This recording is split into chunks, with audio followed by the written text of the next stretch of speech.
translating consumer intelligence into a workable content strategy. Sales funnels can be made of just conversion pages or content with conversion pages. A lot of marketers think that they just need to buy traffic and then dump this traffic on conversion pages. If that's your strategy, you can do that. I'll teach you how to do that effectively. However, if you are looking to save money or if you have no money at all, you can still make money online by using content to attract traffic from the internet for free and then plug this into conversion pages. You have to be mindful of which strategy you are using, conversion funnel only versus content funnel plus conversion funnel. Don't confuse content funnels with conversion funnels. Conversion funnels can work with paid traffic. You basically just buy traffic and dump it into a series of pages, and what comes out is a sale. Pretty straightforward. I'll teach you how to optimize these later. But if you don't have any money or you're low on funds, you can use online content to pull traffic from search engines, social media platforms, and other sources for online traffic and plug these into your conversion pages. You need to know how these two alternative models work. You can't confuse the two. If you think they're one and the same, then you're playing the game wrong, and it's no surprise that you are losing money hand over fist. Content funnels explained. Content funnels are all about building trust. For somebody to buy something from you, they must trust you. That's the bottom line. Content funnels are built on a central question.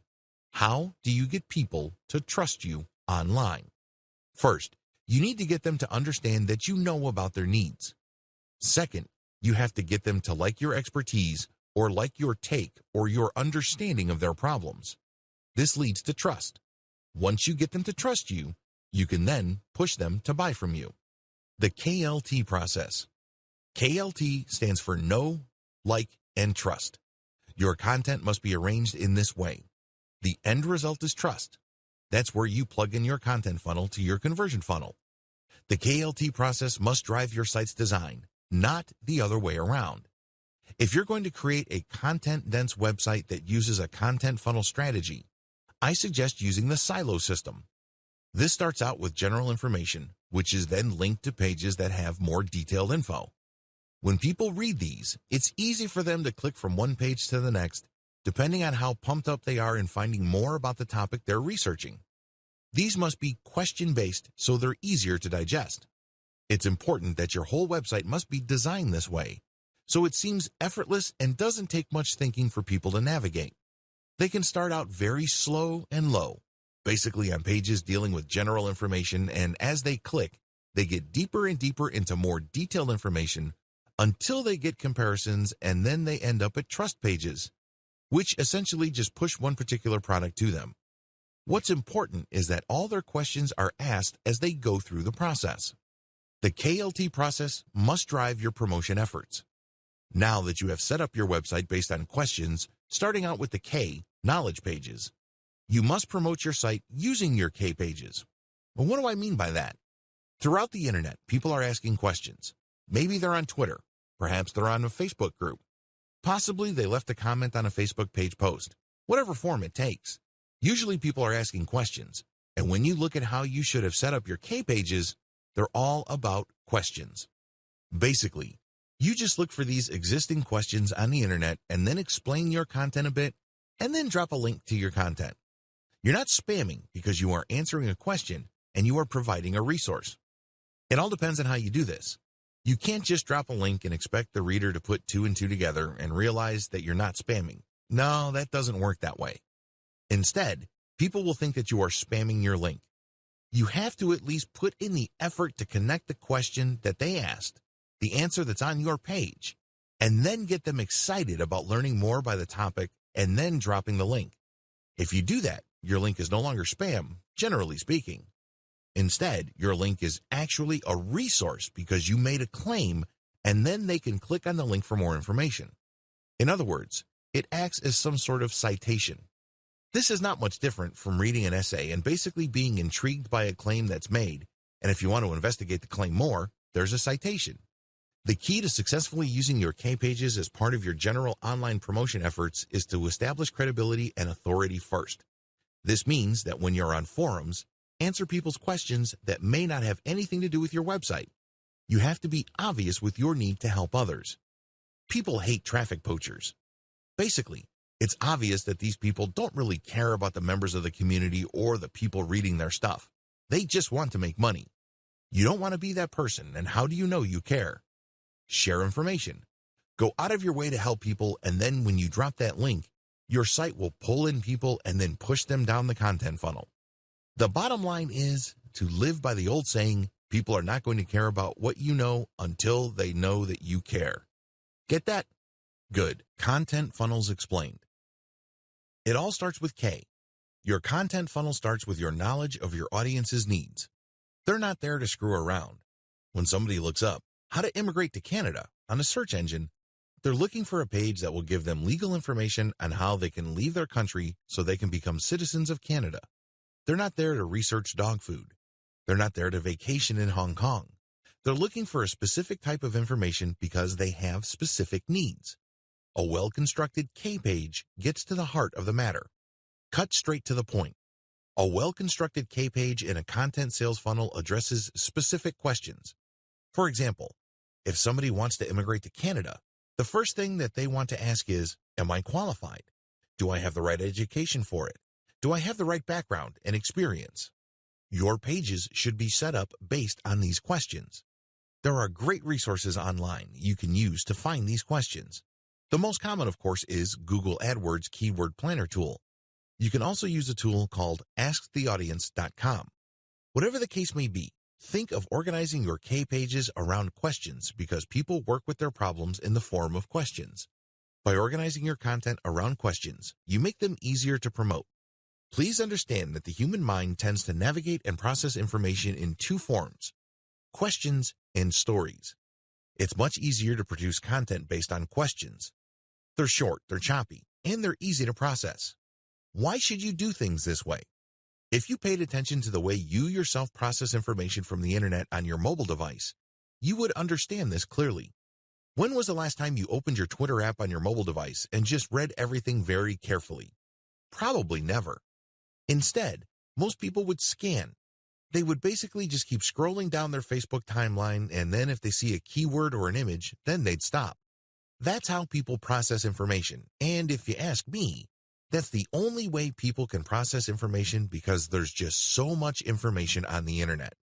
In fact, according to some estimates, upwards of 2 million new pieces of information are created every single day. That's a mind-blowing amount. So, people have developed coping mechanisms, and one of them is just scanning. By organizing your content in the form of questions or around questions, you make it easy for people to read since they're easy to read and they're easier to promote. How?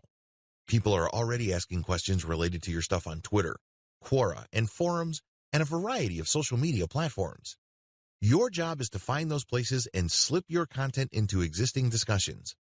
In other words, if you are in a forum, it's probably not good for you to create a specific discussion about what you're promoting.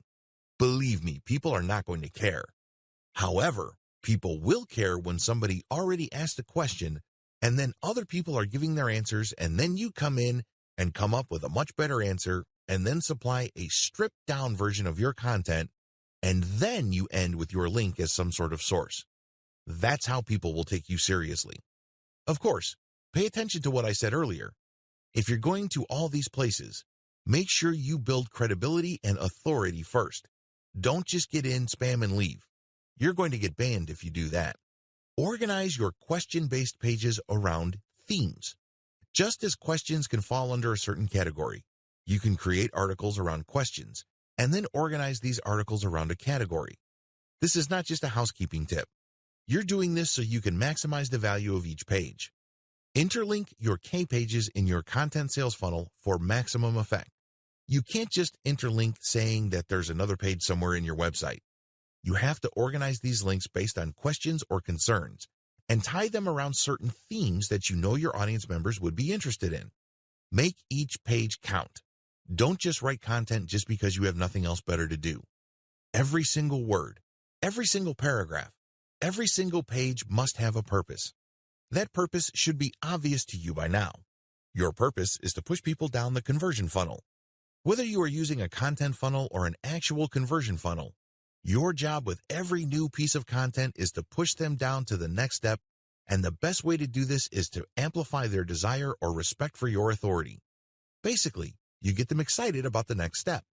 To put this in practical terms, please understand that when people are looking for a basic question, they usually have another question in the back of their mind. For example, somebody goes to your pizza website because you have a page on how to bake a Napoli pizza. So, your first page lays out information regarding what a Napoli pizza is and a basic recipe. Pretty straightforward. However, you call people to action with key questions like how to get the right heat temperatures for your Napoli pizza, how to make sure you don't scorch the bottom of your pizza.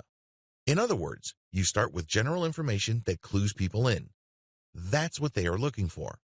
Nonetheless, once they get that, they're going to be impressed because now you're drilling down. They know that once they start making their own Napoli pizza, there will be issues that would come up. Let me tell you, when I got a pizza recipe on the internet and I did it, it wasn't like the Pinterest pictures that I saw online. Not even close. Why? Because I didn't drill down and up. I didn't know about scorching the flour. I didn't know about manipulating the dough so there's no gooey, uncooked portion in the middle, that kind of thing. That's what people are going to be looking for because now you've given them basic information and then you're cluing them in by saying, well, there are other stuff that you need to know, and if you don't do these, you're not going to get the results that you're looking for. So people who are truly interested in the topic will start seeing those, and basically, you are calling them to action to click deeper and deeper into the bowels of your website. Compare this to basically just random interlinking where you go from one page to just another regular page, which may not be all that related. You're not going to be building authority. People are just going to bounce out of that page because that's not the information they're looking for. You have to start with a general question and then create subsidiary pages that are based on closely related questions, and this maintains the interest of the person and then actually amplifies their desire for a specific product or solution later on. That's how you build trust and credibility at the same time.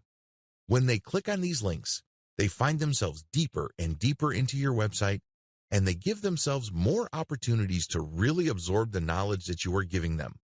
The whole point here is to demonstrate to them that you are sufficiently knowledgeable about your niche. If you're able to do this, then you start building trust. They then are more likely to like your take on their problem. Establish credibility and authority by using multimedia. As the old saying goes, a picture is worth 1,000 words. This means that if you really want to maximize the amount of authority and credibility you're building in the minds of your target audience members, you need to use the power of multimedia. I am, of course, talking about videos, pictures, diagrams, infographics, you name it. This not only makes your content easier to read, it also makes sure that people aren't bored by your content. Please understand that most people now view online content through mobile devices.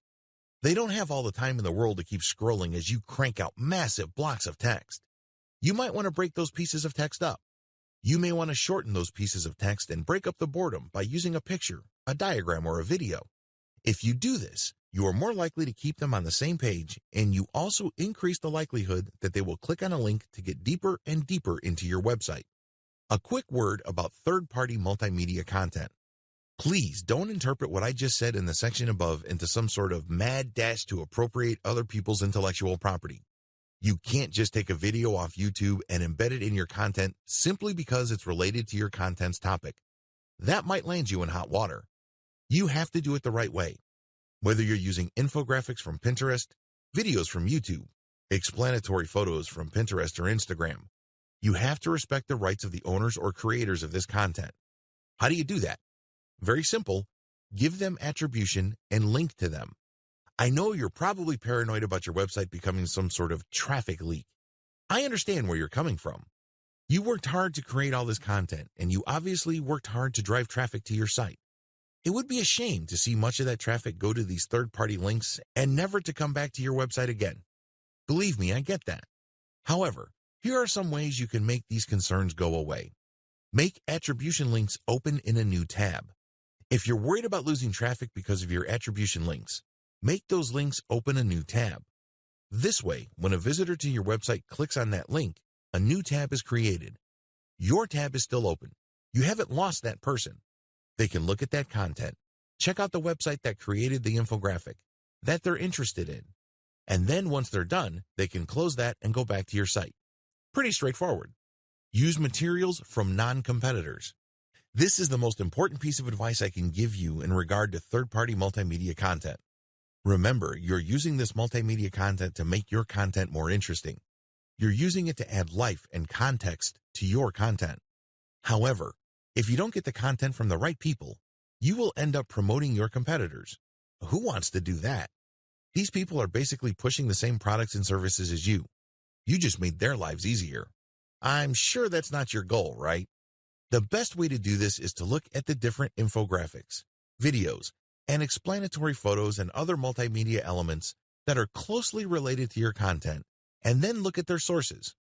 Are they directly competing with you, or are they kind of a general knowledge site that is basically just monetized by AdSense, or they are a nonprofit? If they're the latter, they're probably not competitors. They're not pushing a particular product. They're not doing a hard sell. So, use their content and attribute to them. If you play this right, you will create a win-win situation. They get traffic and awareness, and you get context and excitement for your content. Everybody can win, but you need to play the game the right way. The whole point of the K level of your content sales funnel is dwell time. What is dwell time? Dwell time is the term Google uses to describe the time people spend going from page to page on your website. Studies show that the longer the dwell time, the higher the chance the person will either come back, sign up for a mailing list, or even buy a product. In other words, the longer you keep somebody on your website reading articles and other content, the higher the chance you can convert that person into dollar bills. That's the bottom line. Remember, dwell time also helps your SEO. If you want to get more highly targeted traffic from search engines, maximize dwell time, because this is factored in by Google's RankBrain algorithm when it comes time to rank your website. The higher your dwell time, the higher your rank on Google. Understanding your content funnel's L pages. A lot of people misunderstand the role of L pages. L pages, of course, stand for like pages. These are pages intended to push people to trust your brand enough to buy from you. In other words, these L pages assume that when people click over to them, they know enough about the basic information of your niche. They're not trying to answer general questions. L pages don't share basic info. I just want you to be clear about this. When you create an L page, you're not saying to the reader why you are interested in this stuff or people are interested in this type of product. They don't want that. That's introductory stuff. For example, if somebody is looking to bake Napolitano-style pizza, they go first to a K page that tells them that Napoli-style pizza came from Naples in Italy. It was brought by Italian immigrants to the United States. It is a very tasty form of pizza. It's puffy, so on and so forth.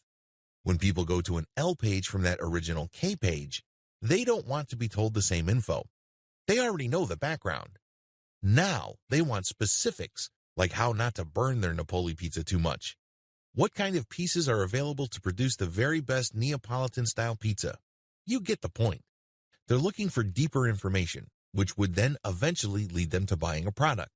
They have deeper needs at this point. Don't waste their time by rehashing basics or intro. It just erodes your credibility and authority. When people land on an L page, you should safely assume that they already know about the categorical options available to them. L pages are all about distinction. L pages are all about pushing your prospect to one type of product category over another. In other words, since a reader ended up on your L page, they already think you are credible to a certain degree. Now, they're basically open or susceptible to you suggesting to them one particular broad category of solutions over another. In many cases, this involves disabusing them of earlier held beliefs regarding other options. L pages must interlink to produce this disabusing effect. Remember, the whole point of L pages is to create distinction in the mind of the prospective buyer. Prior to this point, they were at the K page level and they're basically saying, well, there are so many options out there and they're basically the same. The job of a well-written L page is to say, no, they're not. How do you make your case? You can say that there are different levels. There are different categories. There are different types. There are different brands. There are different products. You put it all together by creating L pages that compare these. So, with the different levels, you list them down. You say top level, bottom level, and then explain why. In terms of categories, you just pit category versus category. You would say this is one particular category of solution and this is another. These are weaknesses and strengths, pros and cons, you name it. When it comes to types, just put type versus type. Again, walk them through the advantages and disadvantages. The same goes with brand versus brand and product versus product. Get a clear idea on the different forms of L pages. L pages are all about comparisons. They're all about contrasting different options to highlight in the minds of prospective buyers why your particular option is superior to everybody else. The best way to do this is through some sort of comparison model. These take many different forms. These can be side-by-side product comparisons, categorical comparisons, categorical consumer guides regarding different broad types of products, brand-by-brand comparisons, and other types of comparisons that enable consumers to compare and contrast different options available to them. Set up your comparisons using a funnel. I can't advise you to just slap together some reviews and call it a day. People who land on those reviews wouldn't know what to do with them. You haven't set them up properly. It's like trying to ask a girl to marry you the moment you just meet her. That doesn't make any sense. You have to set her up first, right? The same applies to L pages. You can't just go straight to a comparison. Remember, they're coming from K pages, which is basically establishing your credibility. So, you have to have some sort of intermediary set of pages that highlights, in broad terms, the different options out there and why your preferred class of solutions makes the most sense in the lives of your prospective audience members. You have to qualify people first. You have to understand that a lot of people may bounce off your website. They might think, this is not the information I'm looking for, and that's fine. They were never your customers to begin with. They weren't going to buy from you anyway. What's important is you focus on people who are suggestible. These are people you can persuade or otherwise influence to eventually buy from you. Set up your comparisons to win. A lot of people think that if they just put up a comparison of different products that somehow, some way, the prospective buyer will know what to do. Well, chances are they'll get pieces of information from your comparison chart and buy somewhere else. This happens all the time to Amazon affiliate marketers. It's really sad that they do all the heavy lifting and research, only to end up with a whole lot of nothing because their prospective customers spend their hard-earned dollars somewhere else. You don't want that to happen to you. So, you have to set up your comparisons in an underhanded way. Basically, just by looking at the comparisons, it becomes abundantly clear what direction you're pushing them to. Is this underhanded? Yes, but it doesn't have to be unethical. If you lay out the facts, then ultimately, it's the consumer's choice. It's all about playing up your strongest hand. Selling anything online and offline is like playing poker. You want to work with your strongest hand. Even the worst product in the world can still be positioned in such a way that it can be bought. And it all boils down to highlighting your strongest feature. Even the ugliest woman on the planet can still find a date if she positions herself right. Maybe she's got a great sense of humor. Maybe a lot of people think she is smart as a whip. That's good enough for a lot of guys. So, do yourself a big favor. Even if you're selling a dog of a product, look at its strongest point. Maybe it has really cheap shipping. Maybe it has amazing customer support infrastructure behind it. Look for your strongest product and compare the different alternative options based on your strongest point. Just as a very ugly woman is not going to compare herself to a supermodel, you shouldn't compare your product to its category killer. That doesn't make any sense. You have to position the category killer based on its weakest point, which happens to be the strongest point for your product. That's how you get a sale. That's how you get into the head of even the most skeptical consumer. Call the reader to action. A lot of people think that call to action phrases only apply to sales pages. They're clueless about the fact that even content pages have to have a call to action. You have to understand that if consumers are unclear as to the next action they're going to take, they can be relied on to do nothing. Unfortunately, when they do that, they don't put any money in your bank account. You don't see extra dollars in your online bank account. That's just not going to happen because your website's visitors are confused. They don't know what to do. They don't know where to go. They don't know what steps to take next. You have to take the initiative for them. You have to spell it out. Assume that everybody that ends up on your website has an 8th grade education. Keep it simple. You'd be surprised as to how hard you can push people down the content conversion funnel until you get them eating off the palm of your hands. Make sure your content funnel integrates well with your conversion funnel. Too many marketers obsess about conversion funnels. Too many marketers just focus all their firepower on their conversion pages. I really can't say I blame them because these are your bread and butter pages. These pages determine whether you're going to make $1,000 a month, $100 a month, or $100,000 a month. This is where the magic happens. I understand that. But the problem is these pages don't exist in a vacuum. They're part of a larger context that ultimately revolve around your brand. And if you're so short-sighted that you can only see bits and pieces of the overall picture, then you only have yourself to blame if you're not making as much money as you would have hoped. This is pretty much the reason why a lot of online marketers can't, for the life of them, make the thousands of dollars that other people are making. It's not because they're dumb. It's because they're focusing on the wrong things. You need a tight fit between your info pages and conversion pages. You have to make sure that you use calls to action to get people to where you need them to go. Unfortunately, when marketers set up K and L pages, they skip the T pages. This is an often fatal mistake. If somebody's making $5,000 a month from their online store and they committed this error, you can safely bet that that person's actual unrealized income is $50,000 a month. A lot is lost in translation because they skipped a very vital part of the overall sales conversion content and sales conversion process. These are not linked up properly. Think about the plumbing in your home. If you have a faulty pipe, then regardless of how much water comes through your home, by the time it gets to the faucet, you're just going to have to settle for a dribble. Do you see how this works? The same applies to sales.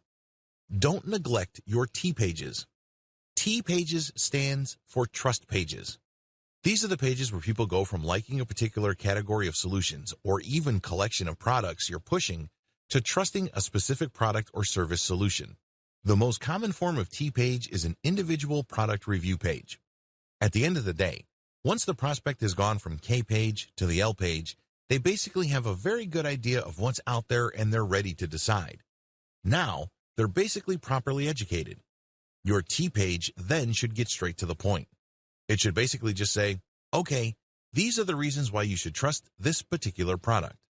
Please understand that whatever you're talking about on the T page must relate to what went on before at the L page. So if the L page convinced the reader that the hallmarks of a superior product is 1, 2, 3, your T page better mention 1, 2, 3. Besides individual product review pages, another common form of a T or trust page are the product description pages on e-commerce sites. This is when people go to an online catalog and they click on the product link and then they see the product described. That is a T page. The anatomy of successful T pages. Successful T pages really are psychological in nature. You must remember that people are buying products for benefits. They couldn't care less about features. Maybe you're selling a washing machine and it has 5 modes. It only takes up 10 kilowatt hours or whatnot. Consumers couldn't care less about features. They do care about benefits. Understand the difference. The difference between features and benefits. Features are technical in nature. They're about screen size, screen brightness, certain new technology. Benefits, on the other hand, are psychological in nature. If somebody's buying a washing machine, they're looking to save time. They're looking for more control over their life. They're looking for more time with their loved ones. So, how are you going to repackage a time-saving feature? It has a nice fancy name into terms that your end buyer would appreciate. So, you talk about spending more time with their children. You talk about him being able to do more with less money and living life to the fullest. This is how benefits work because benefits, ultimately, are personal in nature. Remember, most American consumers couldn't care less about the features or the jargon that are on your sales pages. They care about what's important to them. Remember, just as you ask yourself, what's in it for me? Other people ask themselves that question as well. It is all personal. So, you have to phrase whatever benefits that your product brings to the table in those terms. The essence of effective T pages are calls to action.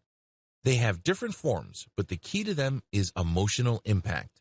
When crafting a CTA, call to action, emotionally tie the reader to the benefit they will get if they buy the product or service. The different types of calls to action. Call to action using emotional triggers. Example, Take your life to the next level by saving at least 80% on your next vacation. Click here. Calls to action involving authority. Example: 9 out of 10 plastic surgeons swear by this product. Call to action using social proof. Example: click here to get the #1 rated laptop solution for insurance professionals. The key to calls to action is to get away from just saying click here or order now. When you do that, you waste momentum. Instead, amplify the sense of need in the mind of your prospect. Please understand that once they get to a page where there's a call to action, your content pages or your conversion pages have already done most of the heavy lifting. Don't waste it by just saying order now. Plug into some sort of emotional urgency. Understand your conversion options. Converting online traffic into dollars is not as straightforward as you think. A lot of newbie marketers are under the impression that if they buy traffic and enough of these users click on page after page, eventually they will land on a conversion page, read something that they like, and then whip out their credit card. If only things were that simple. Believe me, if that's your strategy, you're probably going to be settling for cents on the dollars, assuming you make any money at all. The better approach would be to study what kind of conversion strategy works best, considering whatever it is you're trying to sell.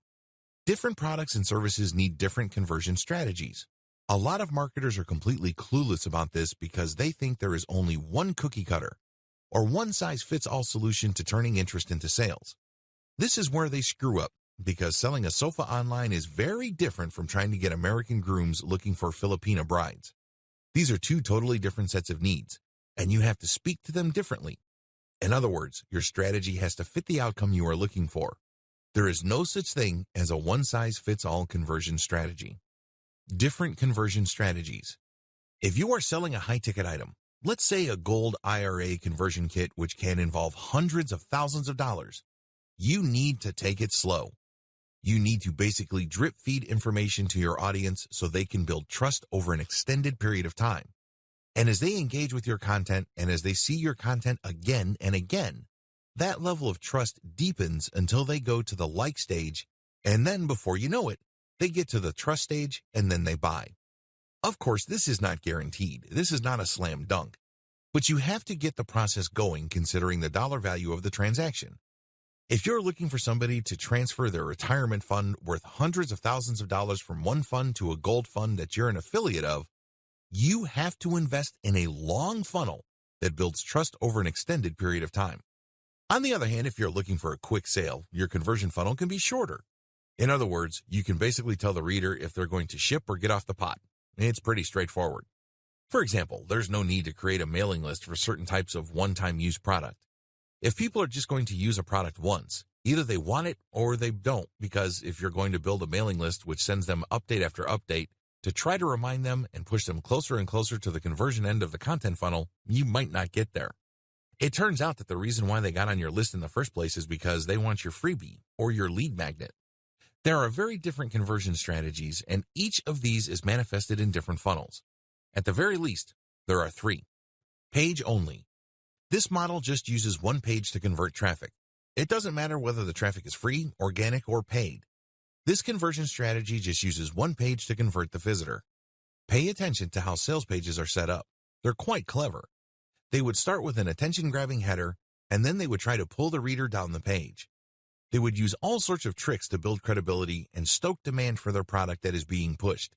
They would use testimonials. They would use fancy graphs. Whatever the case may be, the idea is when a person manages to read all the way through that page, other people didn't make it all the way through. In other words, that page acted as a funnel. Basically, it filtered people who were not really all that serious. Usually, the people who really want to buy your stuff or who could be influenced to buy your stuff make it all the way through. That's how you should set up your conversion page. Content plus sales page. The content plus sales page model uses a variety of content using the KLT process, and once people end up on the T content pages, they are pushed to the conversion page. Generally speaking, the sales page that are tied into a series of content pages or a content funnel tend to be shorter. Why? Most of the heavy lifting is already done by the T content pages. By dumping them into a page-only type sales page, you might actually end up contradicting yourself or losing the attention of your potential buyer. At the very least, you run the risk of losing momentum, so don't do it. Content plus email capture page. This is pretty much the same as the category above, but instead of the sales page, it leads to an email capture page. Your product or service offering also determines your mailing list incentives. As I've mentioned above, you don't necessarily have to build a mailing list for all sales funnels. Forget what other self-proclaimed marketing gurus tell you. Some people would always tell you that you need to build a mailing list. Well, if your product is very specific and it's a one-time use, you can get by with just a sales pitch. You don't necessarily have to get a sales page that's plugged into by a network of content pages. It all depends on both your audience and product or service you are promoting. Optimizing your funnels. Optimizing your conversion funnels. Conversion funnels differ quite a bit. Some are just made of one sales page. Others involve different sales pages that plug into each other. Even others use a mailing list. You have to optimize each of these differently. Start with elements. When you're optimizing a conversion sales page, it's very tempting to change everything and hope for the best. I'm telling you, that strategy is no strategy at all, because even if you're successful, you don't know which change accounted for your success. What if you can tweak other elements to get even better results? Unfortunately, if you just changed everything, you're left in the dark as to which change actually accounted for the drastic improvement in your results. Element by element optimization explained. Element by element conversion page optimization really boils down to slicing and dicing each conversion page into different elements and plugging them into a systematic and orderly testing system. For example, graphics are elements. Header or text are elements. Actual sales body text are elements. The same with calls to action. The key to success here is to optimize each element one at a time. Don't jump from element to element. For each element, come up with variations. Run your traffic test, and if you see a winner, make variations of that. See if any of the variations get better results than the first variation. Keep repeating this evolutionary process until you reach a point where you cannot optimize your element any further. In other words, you can't get any further improvements in conversions. Once that happens, you switch over to the next element and optimize that as well. Keep repeating this process until you end up with a sales page or a series of sales pages that convert at their fullest potential. You can use the same strategy for your mailing list as well. You can optimize your squeeze page, and you can use the same strategy for your mailing list updates. Optimizing your content funnel. You also have to optimize your content funnel just like your conversion funnel. It's not as bad as you think. It really all boils down to your statistics. For every 10 pieces of content you publish on your blog, only one of them will account for most of the traffic you get. Identify the theme of that successful content and publish more on that theme. Create variations. If you notice an upward trajectory of the traffic you're getting, this means you are on the right track. It means you're talking about the right topics. Keep exploring different subtopics so you can keep increasing the organic traffic your blog or website attracts from the rest of the internet. Optimize how your content funnel plugs into your conversion funnel. Look at the series of pages people go through as they navigate your website. Do you notice that a certain path is more popular than the rest? Read each page on that path and see if you can recreate that path for new pieces of content. If you get to the point where you can repeat that same success, then make this the default path for all the content on your blog. This is not something that happens overnight. It requires a tremendous amount of traffic. It also requires quite a bit of patience. But the good news is, if you're able to do this, you can maximize dwell time and also boost overall conversions because you are plugging a larger chunk of your traffic to your conversion pages. This is crucial, especially if you're not paying for traffic on Facebook and Google. Conclusion. Do it now, seriously. I know that a lot of people are under the impression that they will expand their business or create sales and content funnels when the time is right. Here's the problem. The time will never be right. If you are sure that you want to do this, decide to do it now. Commit to it. If you are going to rely on whether it feels right or not, you're going to be waiting for a long time. Before you know it, you're going to be buying one product after another and end up failing to lift a finger to turn the businesses that those products talk about into a reality for yourself. Watch each video closely. I know that at this point you're really pumped up. You probably want to jump in with both feet, but do yourself a big favor. Watch each video closely. Understand what's involved. Pay attention to how each step works with each other so you don't make a mistake. Remember, you're building a business. This means that you have to set things up right the first time around and then you optimize. You can't do things in a half-baked way. You can't just build it and then backtrack. Try to get things as well put together in the beginning so that you can start to produce results and you remain motivated to keep optimizing your business. Have faith. Finally, you must have faith in yourself. You have to understand that people have been pulling off the things that I'm talking about in this training for a long time. They're making good money. If they can do it, why can't you? Please understand that you're not much different from other people. Sure, you may have zero budget, but you have a lot of time. Sure, you may not have an in-depth knowledge, but you have your sense of curiosity and excitement. Whatever the case may be, stop making excuses for yourself to delay and start taking action today. Introduction. A lot of people who try to sell anything online simply are not doing a good job of it. This is the main reason why the vast majority of people trying to sell affiliate products simply can't make a living off their online marketing. It's not because these people are dumb. It's not because they are incapable of making money online. Please understand that just because you have heard that you can make a lot of passive income on the internet doesn't necessarily mean that you just need to roll up your sleeves and put up a website and, all of a sudden, all this money will come. I hate to break it to you, but the whole idea of build it and they will come is just a pipe dream. It may have worked 10 years ago, but believe me, it doesn't work today. There's just simply too much competition out there. In fact, according to several estimates, every single day, over 2 million pieces of fresh online content is uploaded every single day. Think about that for a second. Try to wrap your mind around that figure. 2 million pieces. So it doesn't matter what kind of niche you're in. It doesn't matter how obscure or esoteric your niche category may seem to you. There is simply too much competition out there. And to think that you just put up a website and suddenly all these people would come banging on your digital door and handing you their hard-earned dollars is simply a fantasy. Disabuse yourself of that thinking if you want to have a chance of actually making money online. How the online money-making game is truly played. If you truly want to create passive income using online properties, listen up. You have to create a sales funnel. Just because you put up an online article doesn't mean that people who find that article will find it so compelling and so persuasive that they would hand you dollars. It doesn't work that way. Instead, you have to look at them as sheep. That's right. You have to be a shepherd. You have to understand that for people to look for your content, deep down inside, they're already interested in whatever you are pushing. Maybe you're selling a service. Maybe you're trying to promote some sort of affiliate product. Maybe you run an online store. It doesn't matter. People who read your content are somehow, some way, already interested. But the problem is the way you position your offering plays a big role in how they would respond. You have to look at the situation from their perspective. When was the last time you bought anything online? Chances are it hasn't been all that long. When you were looking for something online, you're not looking to hand Joe Blow 10 of your hard-earned dollars. No, instead, you're thinking to yourself, I have a problem. I'm looking for a solution to my problem. I'm looking for a page on the internet that would convince me that they understand my problem and they could lead me to the right solution. This is how most people shop online. In fact, a lot of people who buy stuff buy it impulsively. It's not because they don't want to spend their money. It's just because they came across the right materials that spoke to their needs.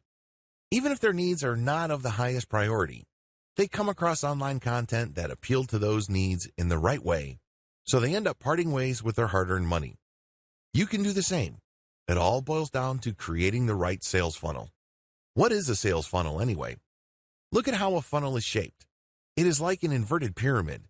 It's very wide at the top, and as you get closer and closer to the actual exit section of the funnel, it gets narrower and narrower. You should think of everything you do online as some sort of funnel. As each prospect gets closer and closer to the bottom end of the funnel, there's less and less prospects. This is a good thing because the funnel works to filter people based on their interest. If you don't set up such a system, it's going to be very hard for you to convert people. That's the bottom line. Whether you make your money through ad clicks using the AdSense monetization platform, or you sell affiliate products, or you sell your own services, or you run your own online dropshipping store, it doesn't matter. You're trying to convert people from simple clickers of links and readers of your content to cold, hard cash. The sales funnel model helps you craft together working strategies that would help you turn your content and traffic into cash. This training teaches you how to optimize your sales funnel. My goal is to help you realize key strategies that will help you maximize conversions and thereby maximize your profits. What is a sales funnel? A sales funnel is essentially a filtration system. There are many different types of eyeballs your link or content will attract on the internet. Most of these are not interested in buying, at least not right now. Your sales funnel helps you process all these people to maximize the amount of dollars you can get out of them. Most sales filters are not set up the right way. A lot of marketers fail because they think they have a sales funnel. What they have is a leaky bucket. Know the difference. A sales funnel does the following. Sales funnels must demonstrate the value of a particular solution. Sales funnels must speak to the needs of people looking for a solution. Sales funnels must build trust in a particular category of solution. Sales funnels must direct potential buyers to a specific category of solutions, leading to a specific type of product. Sales funnels must build trust in a specific product offering to the exclusion of competing offers. If your sales funnel doesn't do all the above, you have a leaky bucket. At best, you are settling for cents on the dollar. At worst, you are losing money and are left confused as to why. How do you know your sales funnel is working? This is actually very easy. Either you're making the most amount of dollars from your online activities or you're not. That's the bottom line. It's very easy to figure out. Don't obsess about traffic. Don't get all excited about click-through rates. Don't put too much faith on how many people engage with your content on social media. All those are important, but the most important metric is profit. To generate profit, your funnel must convert. Focus on conversion at the end of the funnel first. Then work back up the funnel to maximize the effectiveness of each step prior to conversion.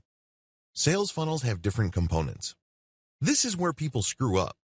They think that a sales funnel is just all about converting traffic into cash. They don't realize that you need to give people information so they would trust you enough to buy whatever it is you were pushing. Accordingly, a sales funnel is made up of two parts: the content funnel and a conversion funnel. Don't confuse the two. They are not one and the same. They overlap each other, but they are not one and the same. A conversion funnel takes traffic and turns it into cash by getting the prospect to go through a series of pages or blocks of text within one page. As the person progresses through each section, that person develops the following. First, they get the impression that you know what you're talking about. They start to believe that you are knowledgeable enough about whatever it is you're talking about for them to continue to read your stuff. This can be in one page, this can be in a couple of pages, or this can take place in a series of pages, or it can take the form of a series of emails. Regardless, it's all about building credibility. An effective conversion funnel sets things up in such a way that the more your prospect reads your stuff, the more they believe you. This ultimately creates enough trust for your prospect to do what you want them to do. This can take different forms. You can ask them to fill out a form, and when they fill out the form, you get paid by a sponsor.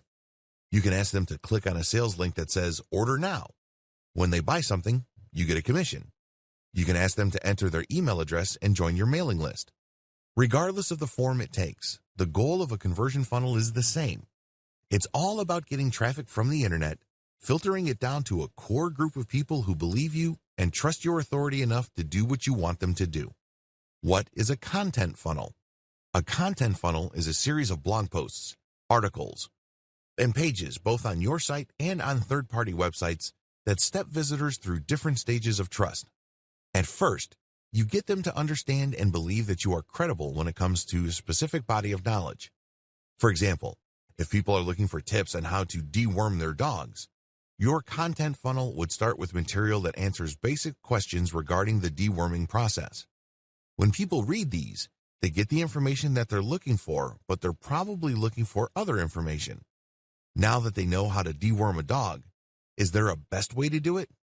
Is there a product that makes it as quick, painless, and convenient as possible? Your content funnel takes care of all these questions, but it all does it in the context of building greater and greater trust in your authority. It starts with establishing in the minds of the reader that you are knowledgeable and credible enough about the basic questions that they're asking. If they like what they read and they still have other questions regarding which solution is the best, They can click the link and then you would lead them through your comparison of the different types of solutions out there.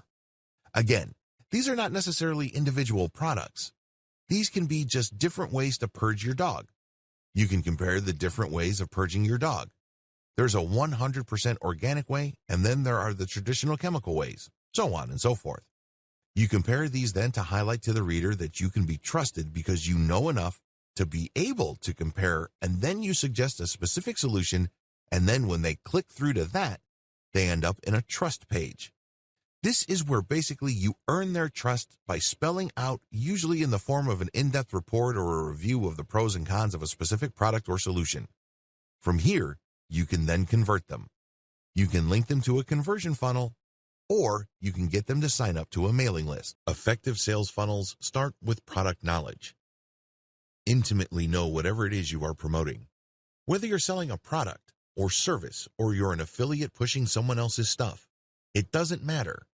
You must establish some level of expertise in whatever it is you are pushing.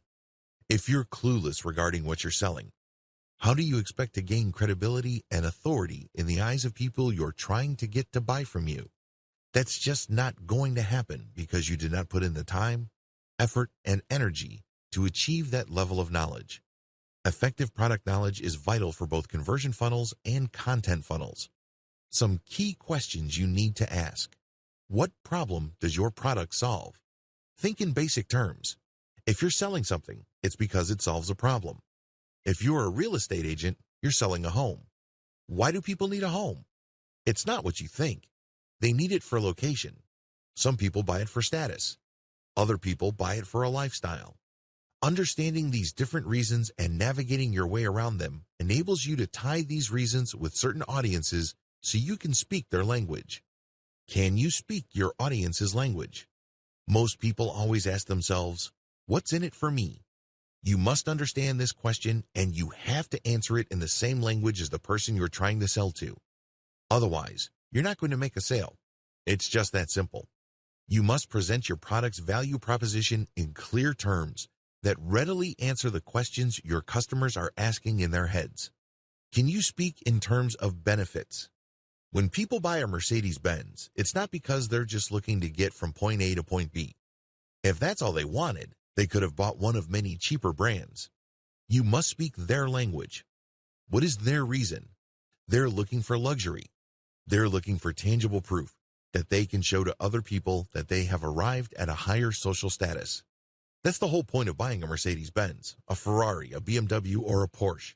You must zero in on that complex of competing needs and speak the language of your prospect. Can you split up different benefits and express them carefully? It's very important to understand that when people end up on your conversion page, that these people are not identical. For example, back to the Mercedes-Benz scenario. Different people would buy different Mercedes-Benz for different reasons. We know that if people are just looking for basic transportation, they're probably not going to pick a Benz. That's a very expensive option just to take care of basic transport needs. With that out of the way, you must list all the potential benefits people would look for in a branded, sophisticated, and prestigious German automotive brand. It's not all about social status. Some people are looking for the utmost quality. In other words, they're thinking to themselves, if I buy the very best product, I know there's a high likelihood that I won't break down in the middle of nowhere. Other people buy a Mercedes-Benz because they have a certain affinity to the Mercedes-Benz's engineering tradition. When you're creating a conversion funnel, you have to zero in on all these potential reasons and benefits, and then you have to prioritize them. Which are more likely? Which could be tied to questions? Which are more practical? But whatever you do, your sales funnel must speak to all these different needs to push people down the funnel. Remember, different benefits appeal to different people. So when you get all these clicks from your paid Facebook ad campaigns or from your organic article marketing, your sales funnel must have enough information in it to appeal to different types of people. You can't just assume that everybody who lands on your page are trying to meet the same needs. That's like a Mercedes ad just basically saying that it's all about luxury. That's a great ad if you're sure that almost all the people looking at that ad are looking for luxury. But what about the person who is looking for the very best engineered car he or she could find? What about the other person who just has an affinity for a lot of things German and so on down the line. You have to craft a sales funnel that speaks to these different needs to capture all these people and push them down the funnel so you can convert them into cold, hard cash.